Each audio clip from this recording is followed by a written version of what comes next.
अगर आप किसी भी कॉम्पिटिटिव एग्जाम की तैयारी कर रहे हो तो आपके लिए ऑनलाइन बहुत सारा मटेरियल ऑलरेडी अवेलेबल है। लेकिन ये मटेरियल दो तरीके के होते हैं। एक वो जो आपको आपके गोल तक लेकर जाता है और दूसरा वो जो आपको वहीं पर गोल गोल गोल गोल घुमाता रहता है। तो डिपेंड आप पर करता है कि आपको कौन सा मटेरियल चूज करना है। एमएम एकेडमी ऐप ये एक ऐसा प्लेटफॉर्म है जहां पर आपको हाईएस्ट क्वालिटी कंटेंट के जो वीडियोस है वो देखने को मिलेंगे। जहां पर मेरे द्वारा बहुत सारे कोर्सेज आपके लिए लाए जा रहे हैं, जैसे कि मॉडर्न हिस्ट्री का कोर्स ऑलरेडी कंप्लीटली अवेलेबल है। उसी के साथ साथ पॉलिटी का कोर्स चल रहा है, एथिक्स का कोर्स चल रहा है, करंट अफेयर का कोर्स चल रहा है और आने वाले दिनों में और भी सारे कोर्सेज जो है जैसे कि ज्योग्राफी, इकोनॉमी, एनवायरमेंट, बहुत सारे कोर्सेज आपके लिए आने वाले हैं और ये कोर्सेज हाईएस्ट क्वालिटी के रहेंगे जो आपको आपकी प्रिपरेशन में काफी ज्यादा हेल्प करेंगे।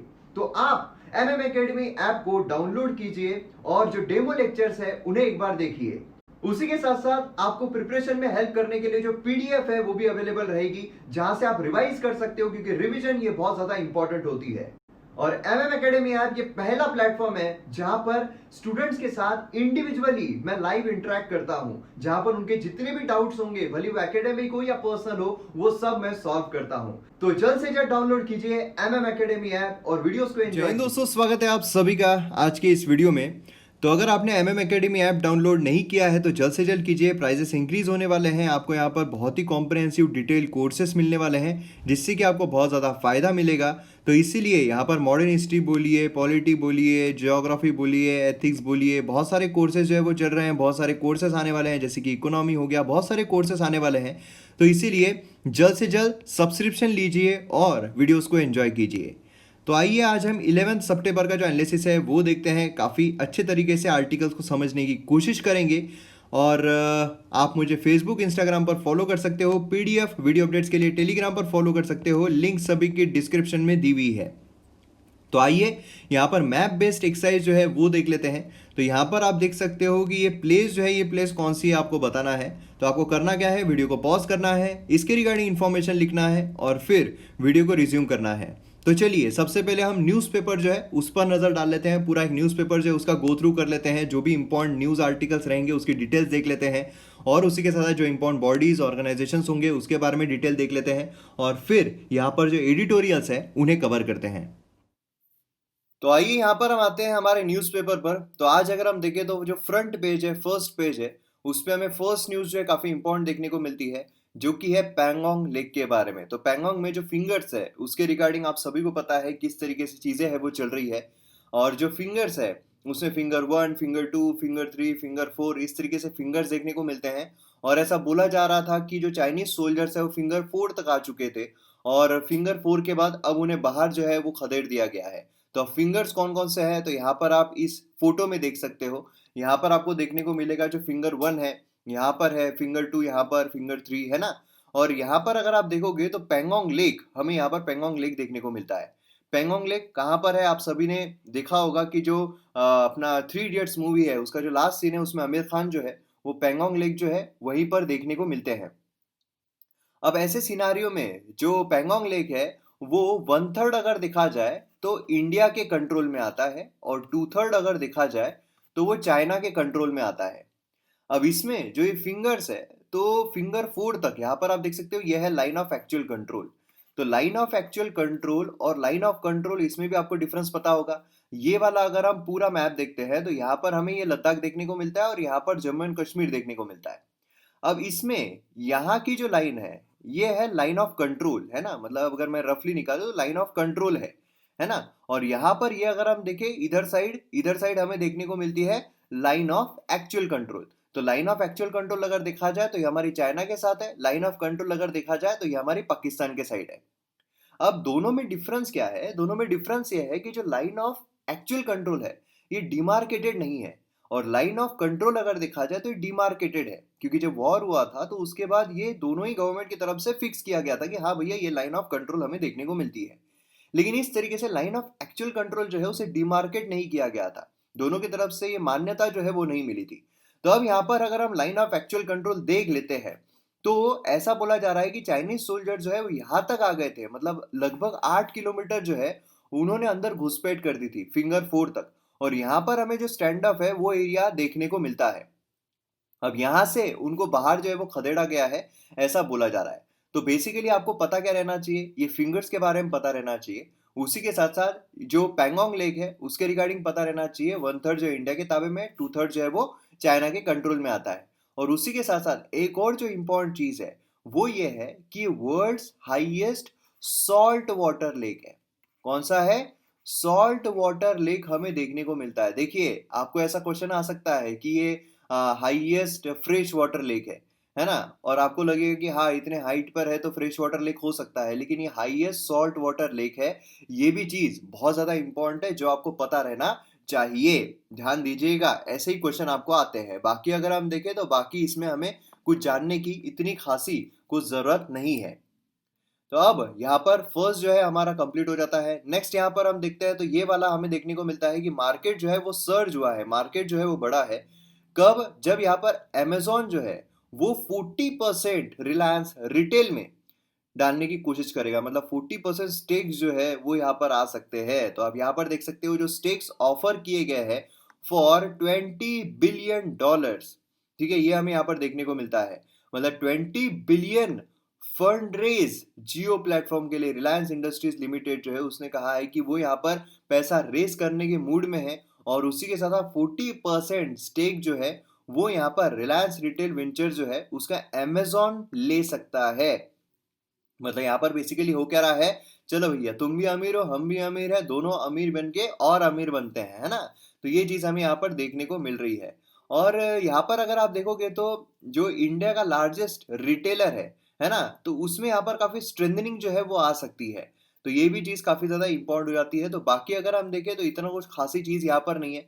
यहाँ पर अगर आप कोई मतलब कॉमर्स या इससे कोई रिलेटेड हो या बैंकिंग से रिलेटेड हो तो उसमें आप यहाँ पर देख सकते हो। लेकिन बाकी अगर हम देखें यूपीएससी, स्टेट पीएससी, उससे रिलेटेड और कुछ इन्फॉर्मेशन यहाँ पर हमें देखने को नहीं मिलती है। यहाँ पर और कुछ एक्स्ट्रा इन्फॉर्मेशन के तौर पर मैं आपको अगर बता ही दूं तो देखिए, जो भी ऑनलाइन मार्केट होता है जैसे कि अमेजोन चल रहा है, उसी के साथ फ्लिपकार्ट जो है वो चलता है, तो इसमें हमें दो तरीके के मॉडल जो है वो देखने को मिलते हैं। ठीक है, एक होता है मार्केट बेस्ड मॉडल और दूसरा होता है इन्वेंटरी बेस्ड मॉडल। ठीक है, इन दोनों में डिफरेंस क्या है? तो देखिए, क्या होता है कि आपको कोई चीज खरीदनी है, फॉर से कि आपको अगर एक लक्ष्मीकांत किताब जो है वो खरीदना है, और एक कोई दूसरी जगह पर, मतलब आप रहते हो महाराष्ट्र में और एक गुजरात में एक इंसान है, उसको अपनी लक्ष्मीकांत किताब जो है वो बेचनी है, तो आप क्या गुजरात जाके वो खरीदोगे या फिर वो महाराष्ट्र में आके क्या बेचेगा? नहीं। तो क्या होता है कि एक अगर ऐसा प्लेटफॉर्म जो है वो क्रिएट कर दिया जाए जहां पर ये प्लेटफॉर्म है, ये जो सेलर है ये यहाँ पर अपना प्रोडक्ट रख रहा है और फिर यहाँ पर आप हो, आप अपना प्रोडक्ट जो है वो खरीद रहे हो, तो ये क्या हो गया, ये एक सिर्फ इंटरमीडिएटरी हो गया, है ना? कि देखो भैया, मैं यहाँ पर सिर्फ इंटरमीडिएटरी हूँ, आपको बेचना है तो आप मेरे प्लेटफॉर्म पर आओ, आपको खरीदना है तो आप भी मेरे प्लेटफॉर्म पर आओ, दोनों को मैं कनेक्ट करवा दूंगा और फिर दोनों एक दूसरे के साथ पैसे का लेन देन करेंगे, बीच में मैं कुछ कमीशन जो है वो खाऊंगा, है ना? तो ये क्या हो गया, ये हो गया मार्केट बेस्ड मॉडल। ठीक है, दूसरा होता है inventory based model. Inventory based model मतलब क्या, कि फॉर एग्जांपल जारा है, ठीक है, जारा, अगर आप देखोगे तो ये वाले जो प्लेटफॉर्म होते हैं, मतलब अमेजोन बोलिए, फ्लिपकार्ट बोलिए, तो उस पर जारा के कपड़े हमें देखने को नहीं मिलते हैं।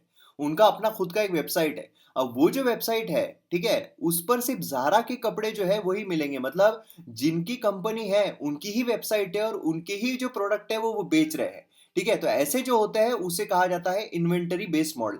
तो ये दोनों मॉडल जो है ये आपको पता रहना चाहिए, क्योंकि जो एफडीआई है ये अक्सर इसमें बोला जाता है कि इतना ही अलाउ है, उसमें उतना ही रहेगा, तो काफी न्यूज जो है वो चलती रहती है। ठीक है, तो इसलिए यहाँ पर अमेजोन अगर हम देखें इन पर्टिकुलर तो वो एक मार्केट बेस्ड मॉडल में आता है, फ्लिपकार्ट अगर हम देखें तो इन पर्टिकुलर वो एक मार्केट बेस्ड मॉडल में आता है। लेकिन उन पर इल्जाम क्या लगाए गए थे बीच में, अगर आप काफी पहले की अगर न्यूज देखोगे तो उसमें इल्जाम लगाए गए थे कि ये लोग क्या करते हैं, खुद का जो इन्वेंटरी है वो भी अपने इस पर सेल करते हैं काफी ज्यादा डिस्काउंटेड रेट पर, है ना? तो ऐसे भी उस पर इल्जाम लगे थे। तो मैंने सोचा कि ये एक एक्स्ट्रा इन्फॉर्मेशन है, ये भी मैं आपको बता दूं, कॉन्सेप्ट जो आपका क्लियर हो जाएगा। क्योंकि यूपीएससी में आपको पूछा सकता है कि भैया इन्वेंटरी बेस्ड मॉडल और मार्केट बेस्ड मॉडल में क्या डिफरेंस है।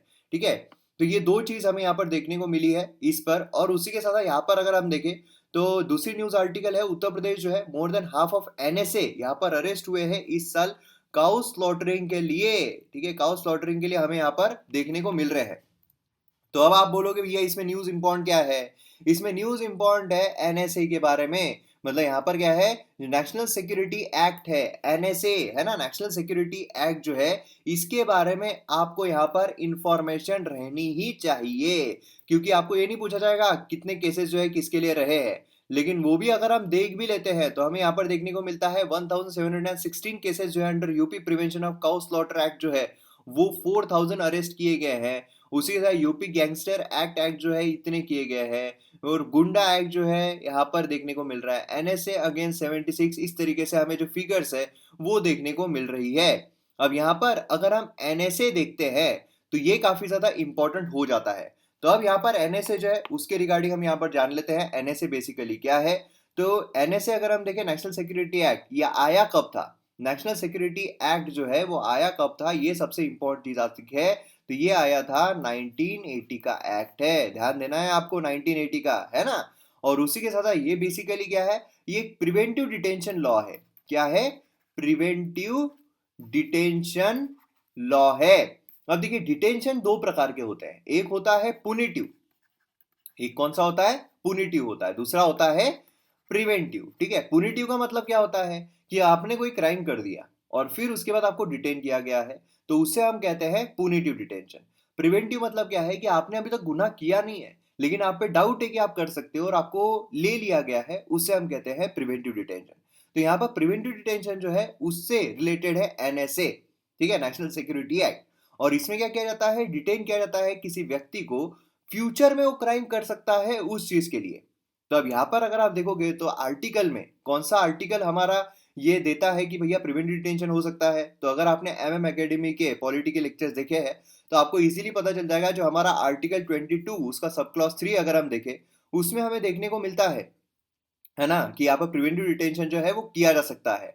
उसी के साथ साथ यहाँ पर अगर आप देखोगे आर्टिकल 22 सब क्लॉज 4 ही अगर हम देखते हैं तो उसमें हमें देखने को मिलता है कि यहाँ पर प्रिवेंटिव डिटेंशन जो है ये 3 महीनों से ज्यादा नहीं होना चाहिए, 3 मंथ से ज्यादा का डिटेंशन नहीं होना चाहिए। नॉर्मली अगर आप किसी को भी अरेस्ट करते हो, ठीक है, नॉर्मली अगर आपने किसी को अरेस्ट किया तो फिर उसको मैजिस्ट्रेट के सामने पेश करना पड़ता है 24 आवर्स के अंदर अंदर, है ना। लेकिन प्रिवेंटिव डिटेंशन में क्या होता है कि आपको यहाँ पर 3 महीने तक से रख सकते हैं, 3 महीने से ज्यादा जो है वो नहीं होना चाहिए। हालांकि 44th अमेंडमेंट एक्ट जो है 1978 में जो आया था उसके तहत इसे 3 महीने को बदलकर 2 महीने कर दिए गए थे, लेकिन ये 2 महीने जो है वो कभी आए क्या, बिल्कुल ही नहीं आए, है ना। ये चीज काफी ज्यादा इंपॉर्टेंट है, ये आपको यहाँ पर ध्यान में रखना है। तो एनएसए के बारे में मैंने सोचा कि आपको यहाँ पर बताना बहुत जरूरी है, क्योंकि देखिए एग्जाम में आपको यहाँ पर न्यूज में क्या आया है ये नहीं पूछते हैं, लेकिन उसके बारे में जो है वो यहाँ पर पूछा जाता है।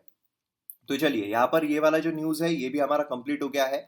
अब बढ़ते हैं हम आगे की न्यूज पर। तो आगे की न्यूज अगर हम देखें तो कौन सी न्यूज देखने को मिल रही है बाबा, तो यहाँ पर इस पेज पर तो और कोई न्यूज नहीं है। आते हैं नेक्स्ट पेज पर। तो सेकेंड पेज अगर हम देखें तो वही देखिए, सेकेंड पेज पर वही सारी न्यूज जो है वो चलती रहती है, आप यहाँ पर देखिए। अब यहाँ पर देखिए, यहाँ पर रफाल जो है उसका यहाँ पर बोला गया है, रफाल जो है वो यहाँ पर आ चुका है और रफाल खतरनाक तरीके से यहाँ पर चीजें है वो करने वाला है। तो अब देखिए रफाल जब आ चुका है तो इससे रिलेटेड भी आपको कुछ इन्फॉर्मेशन जो है वो प्रोवाइड करना है, मेरा फर्ज है। तो हम थोड़ा कंपेयर करते हैं रफाल की ताकत जो है वो कितनी है, रफाल में कौन कौन से फीचर्स है, और उसी के साथ साथ जो पाकिस्तान है, चाइना है, उनके पास कौन कौन से हथियार है, उसके रिगार्डिंग में हम थोड़ा देख लेते हैं, क्योंकि इंडियन एक्सप्रेस में ही ये जो न्यूज है वो हमें देखने को मिली है। तो यहाँ पर आप देख सकते हो कि जो रफाल फाइटर जेट है, और यहाँ पर आप देख सकते हो क्या क्या इसके पास ताकत है।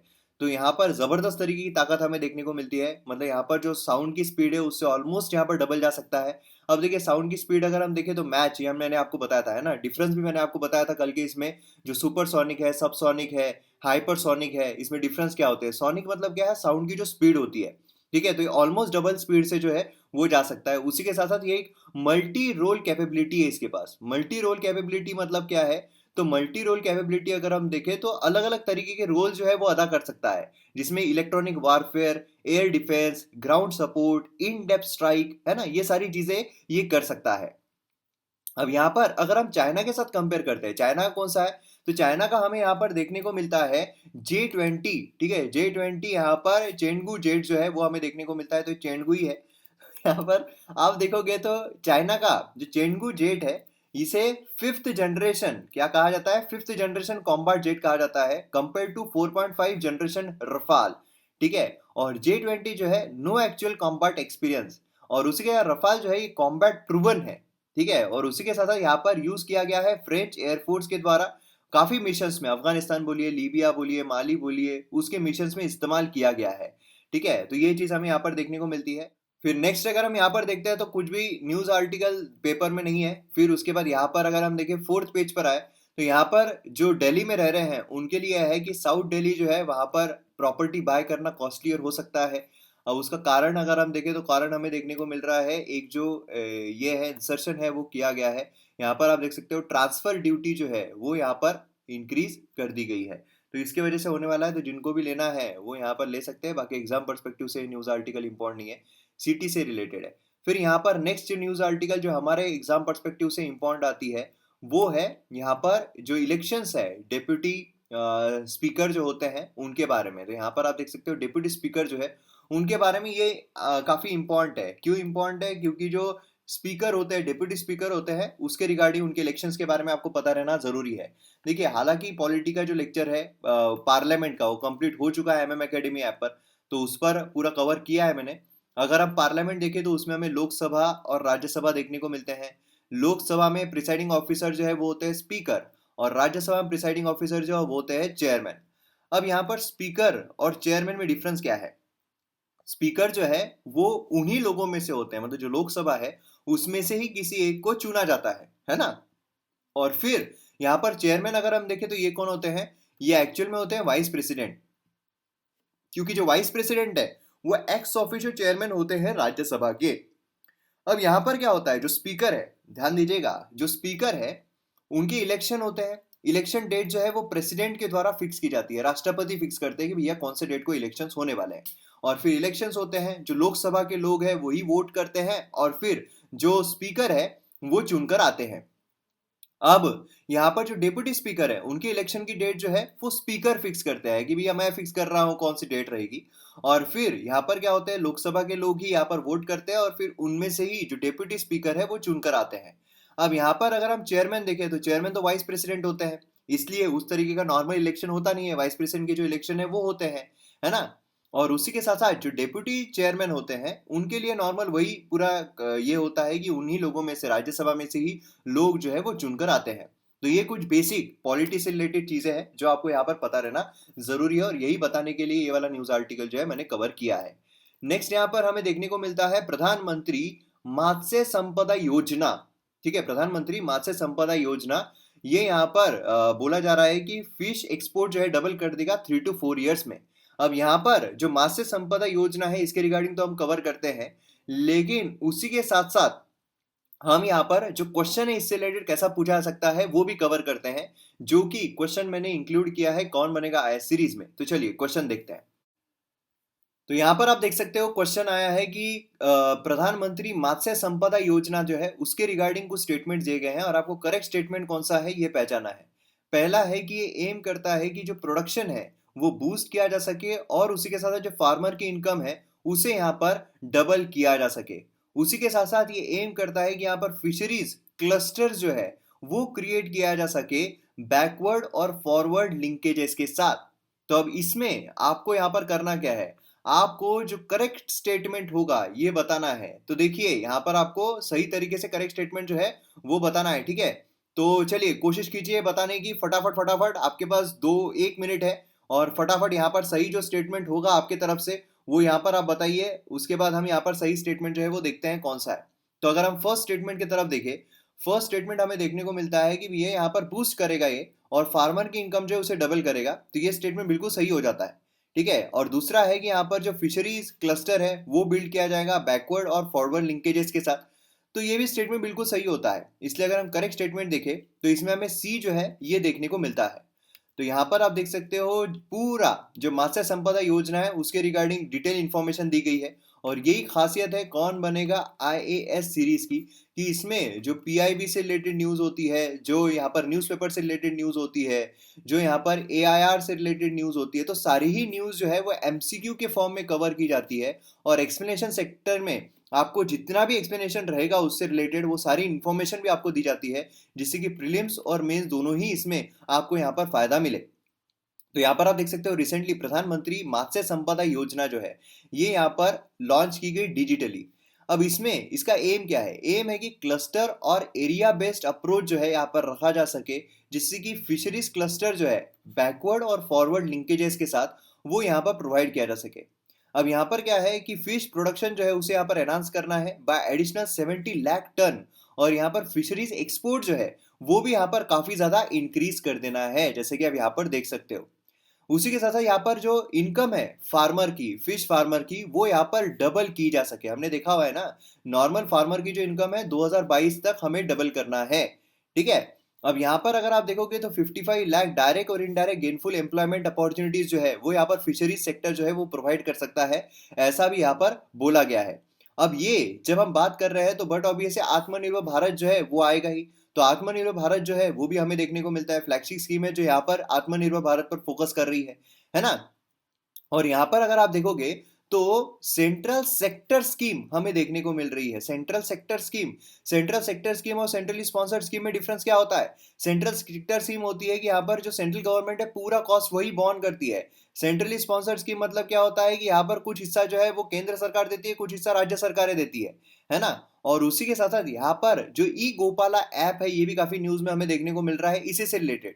तो ई गोपाला ऐप अगर हम देखें तो एक comprehensive breed improvement market place है, इंफॉर्मेशन पोर्टल है, ठीक है, जिसमें डायरेक्ट इस्तेमाल जो है वो किया जा सकता है।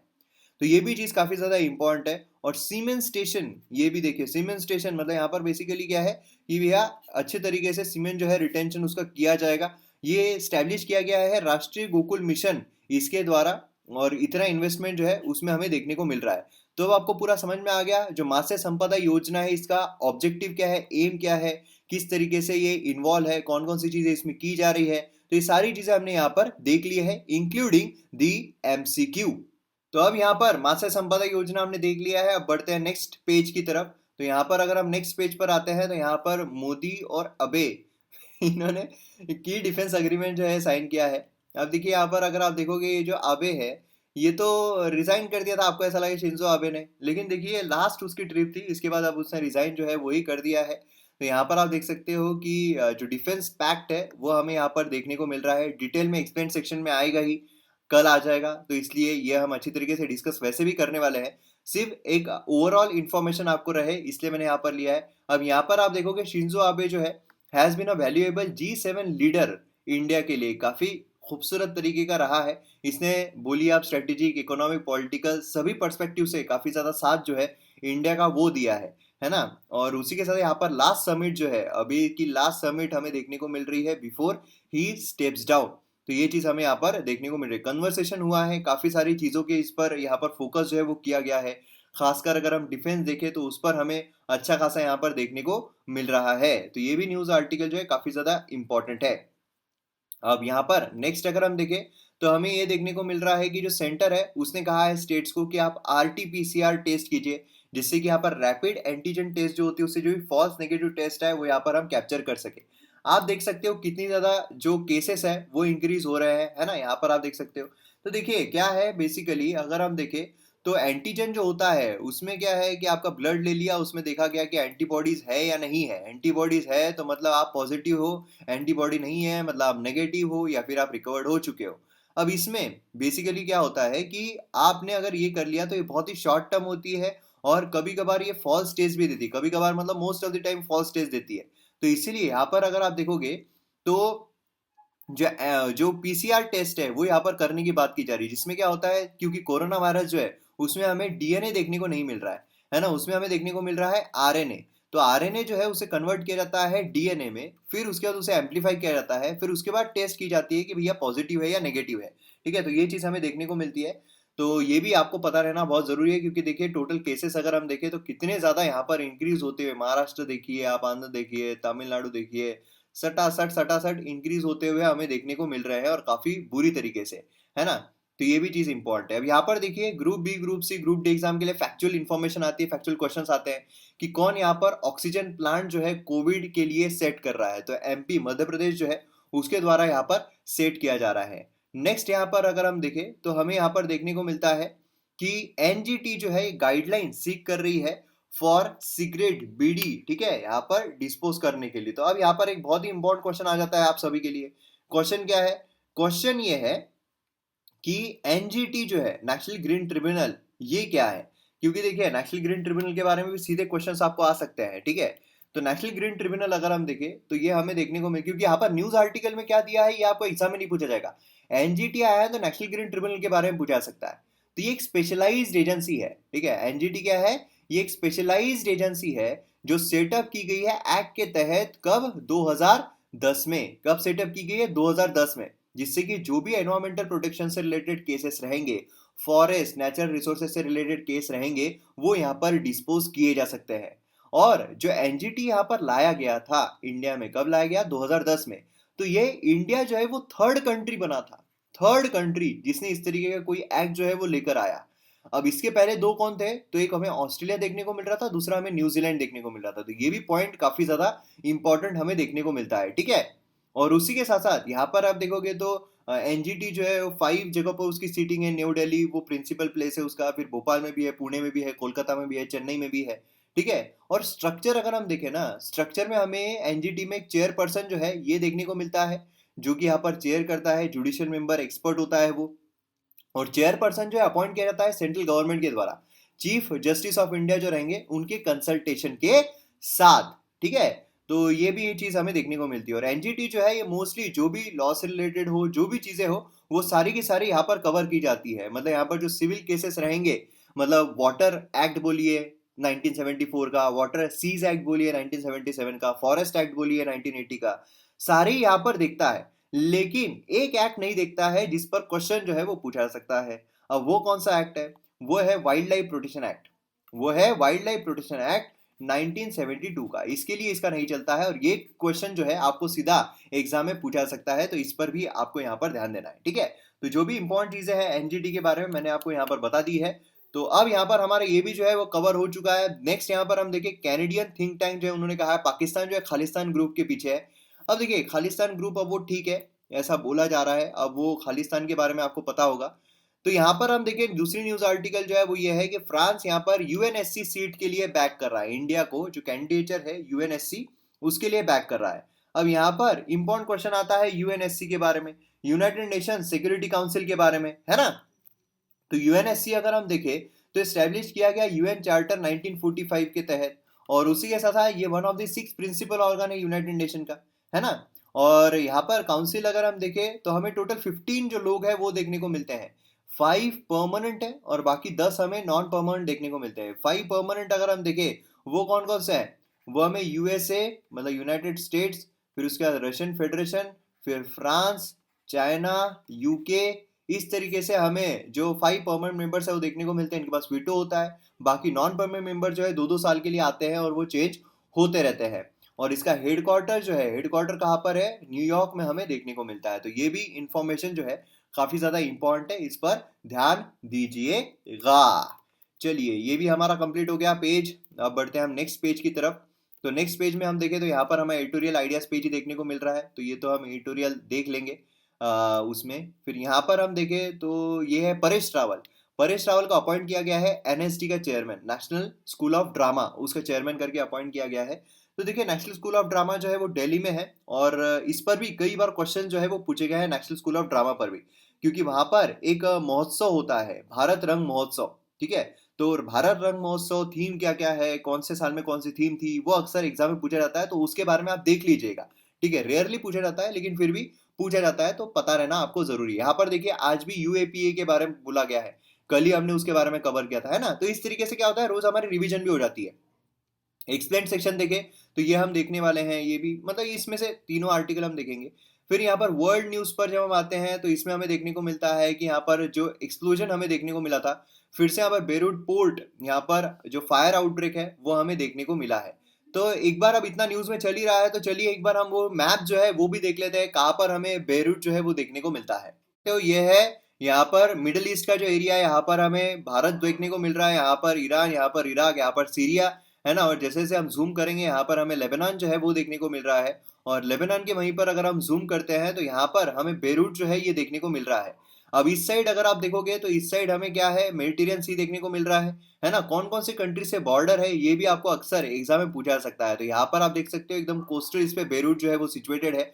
और जो इतना बड़ा धमाका हुआ था, तो जो सिप्रस है यहाँ पर भी उसकी जो आवाज है, गूंज है, वो वहां तक गई थी, ऐसा यहाँ पर बोला जा रहा है। यहाँ पर डमस्कस है जो काफी इंपॉर्टेंट हमें देखने को मिल रहा है, जो काफी न्यूज में है। तो ये पूरा एरिया अगर हम देखें तो कंटिन्यूअसली न्यूज में देखने को मिलता है। अब यहाँ पर एक और इम्पॉर्टेंट न्यूज हमें देखने को मिल रही है, वो ये है कि यूएस स्पेसक्राफ्ट जो है उन्होंने कल्पना चावला जो है उनके नाम पर रखा है। तो ये भी एक गर्व की बात है, और ये भी एक न्यूज आर्टिकल है जो फैक्चुअल इन्फॉर्मेशन पर बेस्ड है, जो आपको पूछा जा सकता है।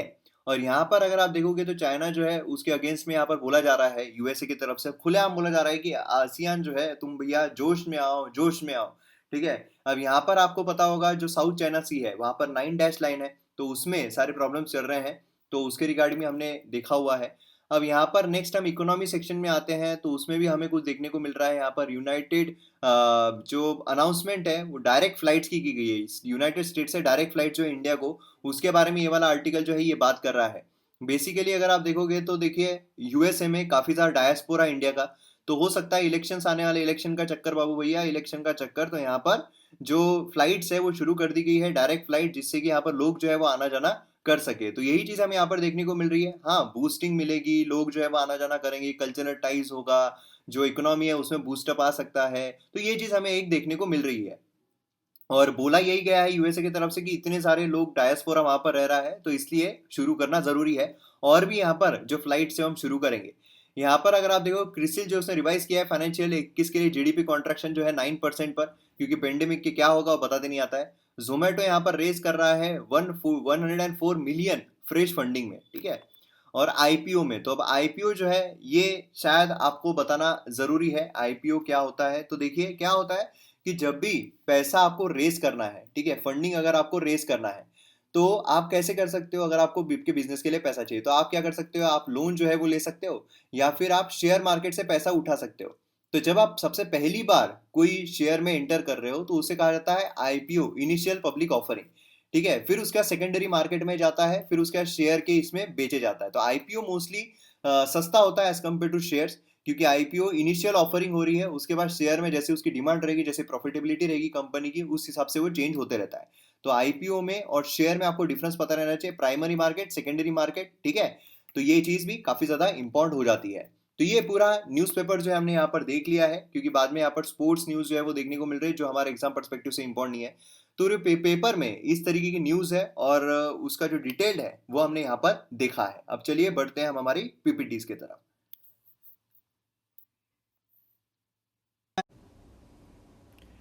तो यहाँ पर जब हम एडिटोरियल देखते हैं तो देखिए यहाँ पर अगर आप देखोगे तो ये वाला जो आर्टिकल है हमने ऑलरेडी कवर किया हुआ है जीएसटी कंपेंसेशन के बारे में ही है। अब जीएसटी कंपेंसेशन के बारे में कितना देखेंगे यार, कितना उस पर टाइम जो है वो हम इन्वेस्ट करेंगे, है ना। तो ये हमने ऑलरेडी देखा हुआ है। उसी के साथ ये वाला जो है ना, ये वाला आर्टिकल ये एक है, लेकिन वैसा हम एग्जाम पर्सपेक्टिव से इंपॉर्टेंट नहीं बोल सकते हैं। ये बोला गया है कि डिजिटल लिटरेसी के लिए, ठीक है, डिजिटल लिटरेसी जो है उसके बारे में बोला गया है। अब देखिए डिजिटल लिटरेसी जो है वो हम इन्फ्यूज नहीं कर पा रहे हैं, वो हम प्रोवाइड नहीं कर पा रहे हैं। तो इसके लिए इन्होंने एक सोल्यूशन जो है वो प्रोवाइड किया है। उसके लिए बोला है उन्होंने कि जो जो मतलब महिलाएं हैं, जो फीमेल्स है, उनको आप भेज सकते हो हर जगह पर जहां वो डिजिटल लिटरेसी जो है वो प्रोवाइड कर सके, और उनको बोला जाएगा डिजिटल दीदीज। तो मतलब अगर किसी को भी बैंकिंग से रिलेटेड या कोई भी ऑनलाइन ट्रांजैक्शन में, ऑनलाइन इसमें कोई भी प्रॉब्लम आता है, तो ये बोलेंगे कि बैंक चलो, ये नहीं बोलेंगे, वो बोलेंगे चलो भैया डिजिटल दीदीज के पास जाते हैं, उनको पूछ लेते हैं। तो ये जो एक इन्होंने आइडिया बताया, काफ़ी अच्छा आइडिया है, और ये इम्प्लीमेंट जो है वो भी किया जा सकता है। जो बैंकिंग सेक्टर है वो यहाँ पर जो डिजिटल दीदीज है उनको यहाँ पर हायर कर सकती है, और उसी के साथ साथ उनको अलग अलग जगह पर भेजकर जो डिजिटल ट्रांजैक्शन है उसके बारे में जो लोगों है उनमें जो अवेयरनेस है वो स्प्रेड कर सकती है, जिससे कि लोग जो है वो बैंक में कम आए। क्योंकि देखिए अभी ऐसा है कि बैंकिंग सिस्टम में बहुत ज़्यादा कोरोना का रिस्क है, और अगर वहाँ पर जो एम्प्लॉयज़ है उनको होता है, तो फिर जो लोग वहाँ पर आ रहे हैं उनको भी हो जाएगा, और वो स्प्रेड हो जाएगा। तो इसीलिए यहाँ पर इस तरह की चीज़ें जो है बहुत ज़्यादा ज़रूरी है, डिजिटल लिटरेसी जो है वो बहुत ज़्यादा ज़रूरी है। अब यहाँ पर एक्सप्लेन सेक्शन देखते हैं, तो तीनों ही जो आर्टिकल है काफ़ी ज़्यादा इंपॉर्टेंट है। यहाँ पर अगर आप देखोगे ईपीएफ जो है, कल हमने देखा था ना ईपीएफ के बारे में, तो इस तरीके से आपको जो आर्टिकल है वो देखने को मिल ही जाता है अगर कोई इंपॉर्टेंट हो। तो ईपीएफ जो है उसमें यहाँ पर स्प्लिट जो किया गया है, तो इसमें हम देखेंगे कि ईपीएफ जो है वो निकाला जाना चाहिए, नहीं निकाला जाना चाहिए, कल हमने जो ये देखा था ईपीएफओ के बारे में, तो क्या आपको याद है पूरा का पूरा? क्या आप मुझे कमेंट सेक्शन में बता सकते हो? तो यही अब आपके लिए ये रहेगा, मतलब होमवर्क रहेगा कि मतलब क्या है, आपका रिवीजन भी इससे हो जाएगा। कल हमने इसके रिगार्डिंग देखा है शॉर्ट में, मतलब जो मतलब ऑर्गेनाइजेशन है उसके बारे में देखा, और आज यहाँ पर हम ईपीएफ जो है वो करना चाहिए नहीं उसके बारे में देख रहे हैं। तो इसीलिए आप इसके बारे में इंफॉर्मेशन जो है वो जरूर लिखिए कमेंट सेक्शन में अभी के अभी। यहाँ पर अगर आप देखोगे तो सेंसरशिप जो है वो यहाँ पर लगाई जा रही है, रूल्स और लॉ इसके रिगार्डिंग क्या है वो बात की गई है। यहाँ पर वन टाइम लोन रिकास्ट जो उसके बारे में बात की जा रही है। तो यहाँ पर रिकमेंडेशन क्या दिए गए कमेटी के द्वारा, ये सारी चीजें हम यहाँ पर जानेंगे। पहला आ रहा है यहाँ पर ईपीएफ जो है, उसमें यहाँ पर डीप जो है वो देखने को मिल रहा है, मतलब यहाँ पर ईपीएफ निकालना चाहिए आपने नहीं निकालना चाहिए उसके बारे में। तो एम्प्लॉइज प्रोविडेंट फंड ऑर्गेनाइजेशन, इसके रिगार्डिंग कल हमने इंफॉर्मेशन जो है देखी थी, कल मैंने आपको डिटेल में बताया था, इसलिए मैं अब बोल रहा हूँ। देखिए हम पूरा न्यूज़पेपर जो है वो कवर कर रहे हैं रोज, है ना, तो इसीलिए अब ये वीडियो आप शेयर जरूर कीजिए एकदम। अब ये भारी चीज हो गई है, एकदम ही भारी, मतलब कहीं भी ऐसा हो देखने को नहीं मिलेगा आपको, तो एकदम ही जबरदस्त चीज हो रही है। और एक भी वीडियो आप मिस मत कीजिए, क्योंकि यहाँ पर क्या हो रहा है, एक दूसरे से लिंक्ड चीजें जो है हमें देखने को मिल रही है अब, क्योंकि रोज के रोज वो चीजें आती रहेगी, आपका रिविजन जो है वो भी खतरनाक तरीके से हो जाएगा। मतलब ये अब जबरदस्त तरीके का आप लोगों को पसंद भी आया, काफी लोगों ने मुझे मैसेजेस भी किए हैं, तो शेयर जरूर कीजिए, फटाफट फटाफट शेयर कर दो यार वीडियो, खतरनाक तरीके से मजा आ जाएगी। फिर यहाँ पर ईपीएफओ ऑर्गेनाइजेशन जो है इसके रिगार्डिंग कल हमने इन्फॉर्मेशन देखी थी, तो ये आप अभी कमेंट सेक्शन में जो है वो लिख रहे हो। जिन्होंने कल का वीडियो नहीं देखा है वो यहाँ पर कमेंट सेक्शन में देखकर इसके रिगार्डिंग इन्फॉर्मेशन देख लीजिए, या फिर कल का वीडियो देख लीजिए, काफी महत्वपूर्ण था। अब यहाँ पर स्प्लिट किया जा रहा है इंटरेस्ट रेट को 8.5%, है ना, ये जो है टोटल इसको स्प्लिट बेसिकली किया जा रहा है। तो यहाँ पर अगर आप देखोगे तो 8.15 जो है ये क्रेडिट दिया जाएगा अभी ही, और फिर रिमेनिंग 0.35 जो है ये लिंक किया जाएगा इक्विटी इन्वेस्टमेंट के साथ। तो ये चीज हमें यहाँ पर देखने को मिल रही है, ठीक है। इंटरेस्ट रेट भी अगर देखते हैं तो एट 7 ईयर्स लो हमें देखने को मिल रहा है। देखिए क्या होता है, इंटरेस्ट रेट आपको मिलता है, आपका क्या है, अगर आपको सैलरी मिल रही है कुछ हिस्सा जो है आपके सैलरी का वो जाता है ईपीएफओ में, ठीक है, और उसी के साथ साथ यहाँ पर आपको उस पर इंटरेस्ट रेट भी मिलता है। जब आप रिटायर हो जाते हो उसके बाद आपको ये जो पैसा है वापस कर दिया जाता है, तो अब इसमें इंटरेस्ट रेट के साथ आपको पूरा पैसा जो है वापस मिलता है। तो इंटरेस्ट रेट अगर हम देखेंगे तो ये भी काफी लो चल रहा है, उसी के साथ साथ जो इंटरेस्ट रेट है वो भी अभी क्या हो रहा है, अभी लोगों को काफी समस्याएं हो रही है पैसों की, है ना। तो अब यहाँ पर कुछ लोग जो है वो अपने ईपीएफओ जो है वो निकाल ले रहे हैं कि नहीं भैया हमको यहाँ पर निकाल लेना है, हमको यहाँ पर पैसों की बहुत तंगी पड़ रही है, तो ये आ रहा है। तो अब सवाल ये भी आता है कि आप जब निकाल रहे हो तो क्या आप पर यहाँ पर जो पेनाल्टी है वो पड़ती है, तो ये भी हम यहाँ पर जानने की कोशिश करेंगे, ठीक है। अब यहाँ पर विड्रॉ करना चाहिए नहीं करना चाहिए, देखिए यहाँ पर जो इंटरेस्ट रेट है उसमें चेंज हमें देखने को मिल रहा है। इन्वेस्टर जो है यहाँ पर विड्रॉ उनके हिसाब से देखना चाहिए कि भैया अगर तुमको बहुत ही ज्यादा जरूरत है, लास्ट ऑप्शन रहना चाहिए आपका, आपको ईपीएफओ निकालने के लिए लास्ट ऑप्शन, अगर आपके पास कोई ऑप्शन ही नहीं बचा है और पैसों की बहुत ही ज्यादा तंगी है, तो ही यहाँ पर आपको ईपीएफ जो है वो आपका निकालना चाहिए। क्योंकि क्या होता है कि ये एक मतलब होता है कि रिटायरमेंट के बाद हमारा ईपीएफ जो है वो अच्छे तरीके से काम आ जाएगा, है ना। तो इस तरीके से यहाँ पर ये जो चीज है काफी ज्यादा इंपॉर्टेंट देखने को मिलती है। अब टैक्स लायबिलिटी ऑन विड्रॉवल क्या होता है, टैक्स लायबिलिटी मतलब देखिए अगर किसी की जॉब चली गई है, मतलब आपको क्या पेनल्टी पड़ती है अगर आप निकालते हो तो अगर किसी का जॉब चला गया है और अगर वो यहाँ पर निकाल रहा है, ठीक है, तो फिर यहाँ पर टैक्स लायबिलिटी जो है वो नील रहेगी, ठीक है।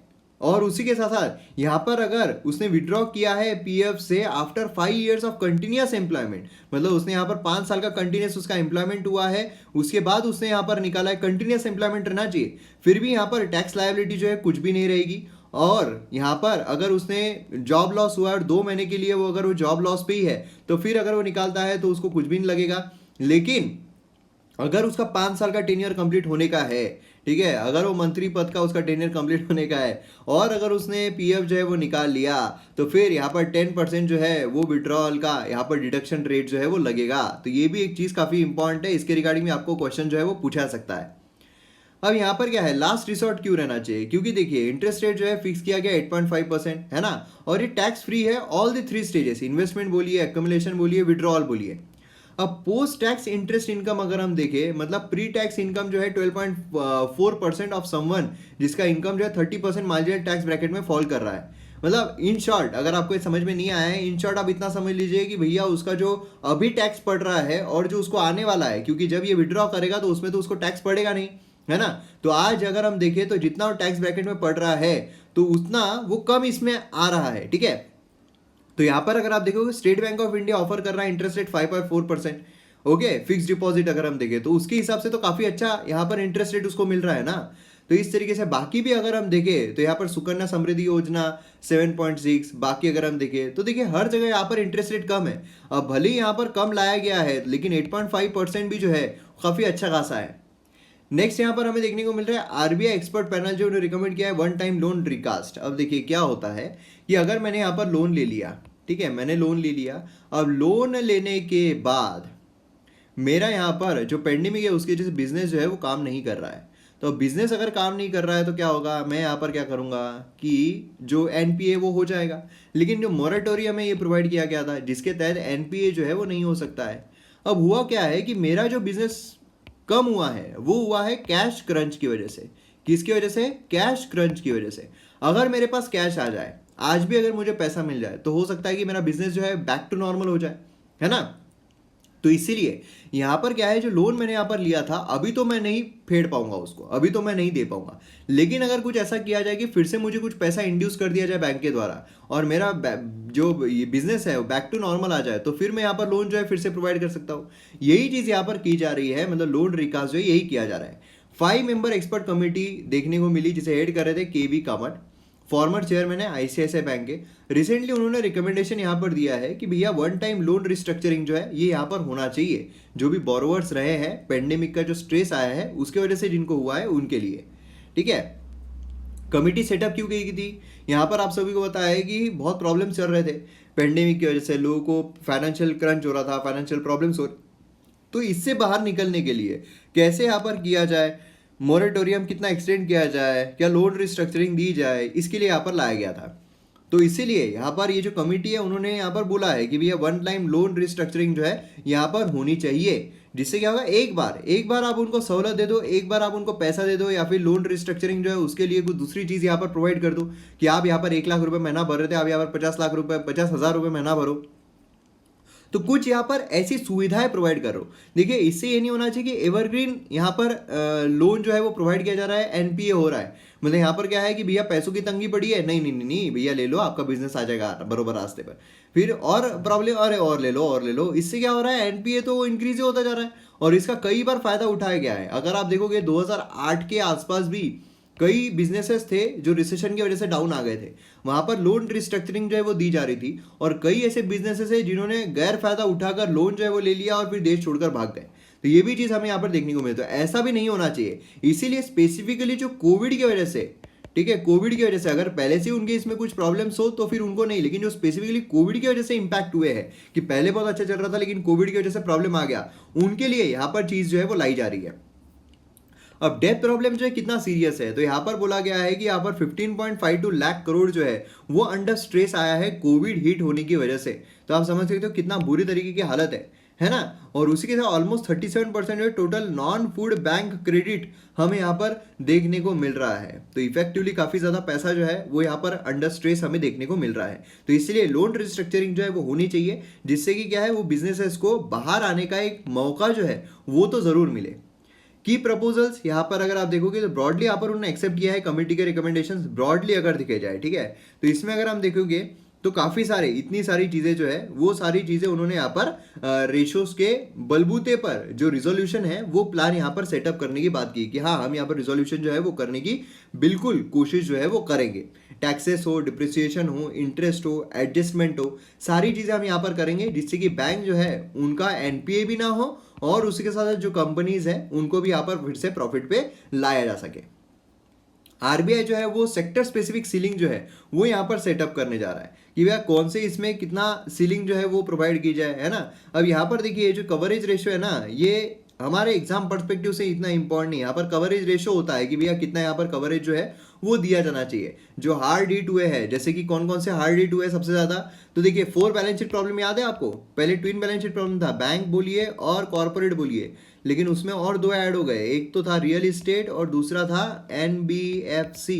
तो यहाँ पर रियल इस्टेट बोलिए, है ना, वो काफ़ी ज़्यादा उसमें प्रॉब्लम आए हैं। तो इसीलिए यहाँ पर अगर आप देखोगे डेट टू इबिटा रेशो जो है रिजोल्यूशन प्लान, यहाँ पर इबिटा रेशो कैसा निकाला जाता है, ये आप यहाँ पर फॉर्मूला जो इसका देख सकते हो, लेकिन ये रेशो निकाला जाता है जिसके तहत ये देखा जाता है कितना परमिसिबल होगा, कितना इसको मदद जो है वो की जानी चाहिए, कितना इसको फायदा पहुंचाएंगे तो फिर ये फिर से उठना जो है वो शुरू हो जाएगा।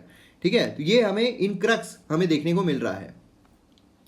प्रपोजल इंप्लीमेंट कैसे किया जाएगा, बैंक जो है वो बोर्ड अप्रूव्ड रिजोल्यूशन पॉलिसीज जो है वो यहाँ पर रखेंगे आरबीआई के फाइनल गाइडलाइंस के बाद, और फिर यहाँ पर रिस्ट्रक्चरिंग जो है रिटेल लोन्स की वो यहाँ पर प्लेस की जाएगी, और फिर उसके बाद स्टैंडर्डाइजेशन इसका किया जाएगा। इम्प्लीमेंटेशन यहाँ पर इंटर क्रेडिटर एग्रीमेंट जो है वो साइन होने के बाद सारी ही चीज़ें लेंडिंग इंस्टीट्यूशन के साथ सारी ही चीज़ें जो है वो देखी जाएगी, और फिर एक एक को बुलाया जाएगा, भाई तुम इधर आओ, तुम्हारा जो लोन है वो इतना बाकी है, तो देखो ऐसे करते हैं कि तुम अभी नहीं दे पाओगे, हमको पता है, तो हम तुमको थोड़े पैसे जो है वो प्रोवाइड करते हैं जिससे कि तुम्हारा बिजनेस जो है फिर से लाइन पर आ जाए, फिर उसके बाद तुम पैसा दे देना, है ना। इस तरीके की चीज़ें जो है रिस्ट्रक्चरिंग हमको देखने को मिलेगा।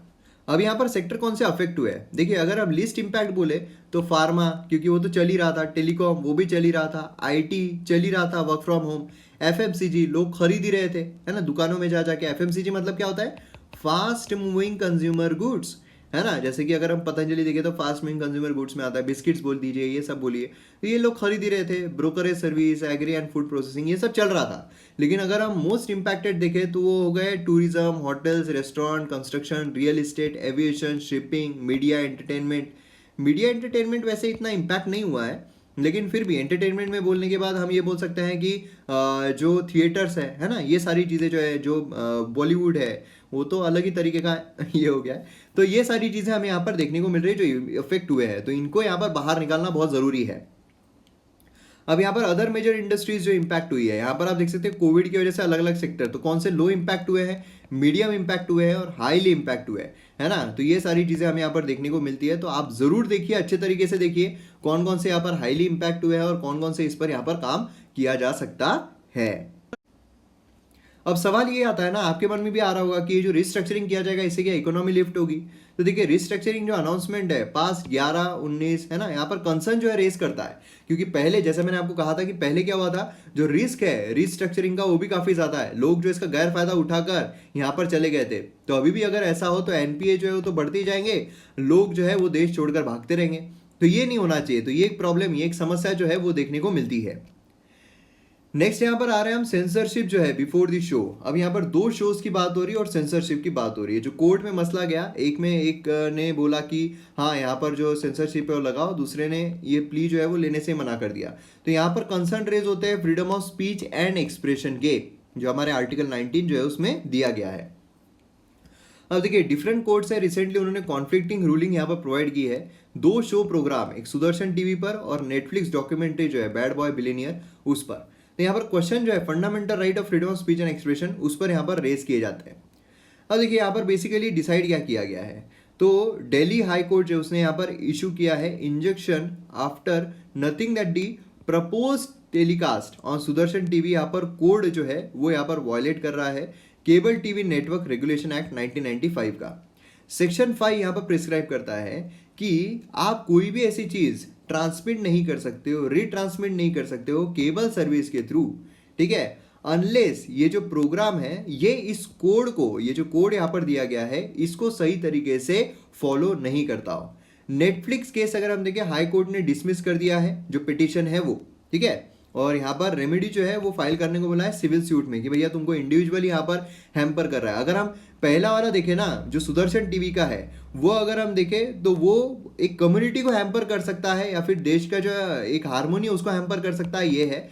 नेटफ्लिक्स का जो चल रहा है वो एक इंडिविजुअल इंसान को हैम्पर कर सकता है, उसके रिगार्डिंग है। तो इसीलिए जो ये बोला गया है इसको यह है रिस्ट्रिक्शन की बात की गई है, और ये जो है ये बोला गया कि भैया तुम इंडिविजुअल जो सिविल सूट है वो फाइल करो। अब यहाँ पर रिस्ट्रेंट क्या है, यहाँ पर है फ्री स्पीच, है ना, यहाँ पर होने से पहले ही फ्री स्पीच जो है उसको ये पर रोका जा रहा है। मतलब क्या है कि आपको आर्टिकल 19 अगर आप देखोगे तो वहाँ पर freedom of speech and expression जो है वो दिया गया है, मतलब आपको जो चाहिए वो बोल सकते हो, लेकिन उसी के साथ साथ यहाँ पर अगर हम देखें तो उसमें freedom of speech and expression लेकिन रीजनेबल रिस्ट्रिक्शंस जो है उसकी भी बात की गई है कि यहाँ पर रीजनेबल रिस्ट्रिक्शंस लगाया जाएगा। आपको जो मन में आए बोल सकते हो क्या, नहीं, ये अगर हमारी सोवरेनिटी एंड इंटीग्रिटी को हैम्पर कर रहा है, इंडियन सिक्योरिटी को हैम्पर कर रहा है, पब्लिक ऑर्डर को हैम्पर कर रहा है, तो यहाँ पर रिस्ट्रिक्शन जो है उस पर लगाए जा सकते हैं। और यही चीज हमें यहाँ पर इंडियन टेलीविजन पर देखने को मिलती है। अब देखिए यहाँ पर जो हमने ये वाला एक्ट देखा है ना, इसमें 2 सेक्शन बहुत ज्यादा इंपॉर्टेंट है। एक तो है सेक्शन 5 जो यहाँ पर ट्रांसमिट रीट्रांसमिट की बात कर रहा है, दूसरा है एक सेक्शन 19 भी।